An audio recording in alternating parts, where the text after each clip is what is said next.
The scene of shattered glass, broken windows, destroyed holy texts, and destruction of a sacred place is painfully etched in my mind. As I walked into my place of worship, I could not believe that for the second time in 3 years, our small mosque in South Nashville would be the victim of yet another vandalism. As a community activist, I have grown accustomed to dealing with the worst of the worst and responding to crisis situations. However, I continue to be haunted by the heart-wrenching question asked of me from the young children that day. Why do they hate us? Good afternoon. My name is Remziya Suleyman, and I am the Director of Policy and Administration for the American Center for Outreach. And this is the reality of what my community continues to endure. At ACO, it is our mission to inform, educate, and empower Tennessee Muslims to be engaged in the civic and political process. More broadly, we seek to challenge misconceptions about our community and Tennessee. Muslims make up less than 2% of the population in Tennessee. It is estimated that roughly 65,000 Muslims call Tennessee home, many being new refugees and immigrants seeking a better life and a chance at the American dream. Being on the front lines of combating Islamophobia in Tennessee, we have witnessed protests, lawsuits, and ongoing attacks against our community. We have responded to cases of mosque vandalisms, our children being bullied in schools, women with head coverings being harassed in public, leaders fired for praying on their break at work, numerous employment discrimination, and numerous law enforcement intimidation cases.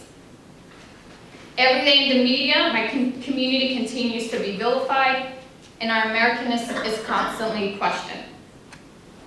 Since 9/11, we have seen an increase in cases all across the United States where individuals were targeted simply for being Muslim or perceived to be of Muslim, Middle Eastern, or Asian descent.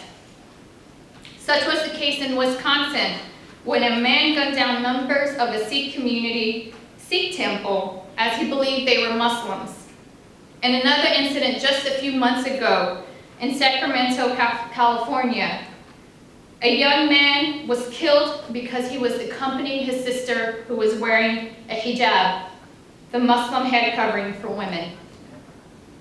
In various states, Muslim communities continue to face legislation that would make it harder for them to freely practice their faith. According to the Southern Poverty Law Center, anti-Muslim hate crimes soared by 50% in 2010. Statistics from 2012 showed a jump from 107 anti-Muslim hate crimes in 2009 to 160 in 2010. This was the highest level of anti-Muslim hate crimes since 2001.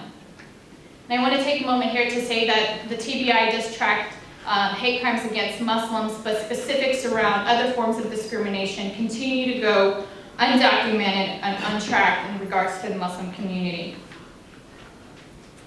In 2008, we watched with horror as a mosque in Columbia, Tennessee was firebombed to the ground by neo-Nazis.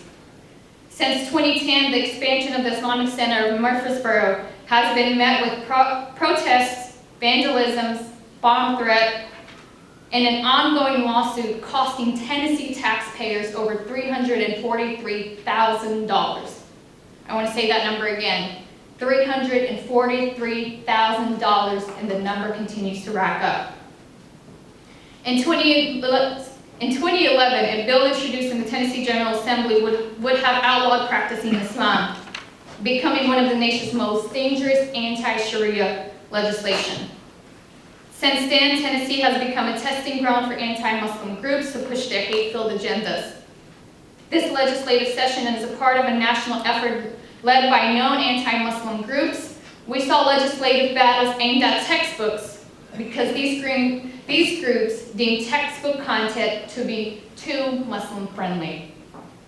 The reality for the past few years has been that the political environment has allowed for Islamophobia to flourish in our state. However, In response to these tragic events and a desire to maintain Tennessee's welcoming reputation, we have had many successes. Since the establishment of organizations like ours, we have been able to successfully push back and challenge divisive efforts targeting our community. Due to our organizing efforts and working with broad coalitions, we have demonstrated that it's no longer acceptable or politically convenient to bash Muslims, thus forcing anti-Muslim groups to transition their strategies from overt attacks against Muslims to more nuanced strategies that focus on local issues such as textbooks and school curriculum and curriculum approval, and zoning issues as we are seeing with the Murfreesboro Mosque Cemetery. With this all said, we have to realize that the current Muslim experience falls into the American experience of othering. The discrimination that Muslims now face is nothing new and is a part of a sad history of marginalizing minority groups in our country. Those who are deemed to be different and those who are deemed to be foreign. By classifying them as other, then for some, it is a signal that it's all right for us to discriminate and alienate. We have seen this happen throughout our history with Japanese Americans, Chinese Americans, African Americans, Latino Americans, and others. This time, the targeted groups is American Muslims. In conclusion, the anti-Muslim movement has cost our state and has tarnished Tennessee's image. By allowing misinformation and fear to dictate how we treat one another, our communities will continue to be set back and divided. We must call hate for what it is, but at the same time create opportunities for dialogue to address our own biases and fears of one another.